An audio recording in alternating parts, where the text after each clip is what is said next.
রুটিতে এইভাবে কাঁচা কলা সাকার বানিয়ে খান। তার জন্য ডুমো ডুমো করে কেটে রাখা আলু জল দিয়ে কুকারে 2টো সিটি দিয়ে নিচ্ছি। আর রান্নাটা অবশ্যই সাদা তেল অথবা ঘি দিয়ে করতে হবে। তারপর কড়াইয়ে সাদা তেল গরম করে দিয়ে দিচ্ছি কাঁচা কলা। কাঁচা কলাটা লবণ আর হলুদ দিয়ে খুব ভালো করে ভেজে নিচ্ছি। ক্রিপসি করে কাঁচা কলা ভাজা হয়ে গেলে কাঁচা কলাগুলো সাদা তেল থেকে তুলে নিচ্ছি। তেলে দিচ্ছি পাঁচফোড়ন। পাঁচফোড়নটা যখন ভাজা হয়ে যাবে, সুগন্ধ উঠবে, তখন দিচ্ছি সেদ্ধ করে রাখা আলু। আলুটা খুব ভালোভাবে ভেজে নিতে হবে লবণ এবং হলুদ দিয়ে। খুব ভালো করে ভাজা হয়ে গেলে এর মধ্যে দিচ্ছি ভেজে রাখা কাঁচা কলা। তারপর নেড়েচেড়ে মিশিয়ে নিয়ে দিচ্ছি 1 চামচ গোলমরিচ গুঁড়ো। গোলমরিচ গুঁড়োটা কিন্তু দিতেই হবে। তারপর নেড়েচেড়ে দিচ্ছি জল, আর জল দিয়ে 5 মিনিট সিম আঁচে ঢাকা দিয়ে ফোটাতে হবে। তাহলেই তৈরি হয়ে যাবে এই কাঁচা কলার তরকারি বা কাঁচা কলার সাকার।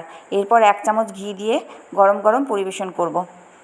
এইভাবে কাঁচা কলার তরকারি খেয়ে দেখুন, দুর্দান্ত লাগে রুটির সাথে। আর ভালো লাগলে চ্যানেলটিকে সাবস্ক্রাইব করুন, আর লাইক, শেয়ার, কমেন্ট করুন। ধন্যবাদ।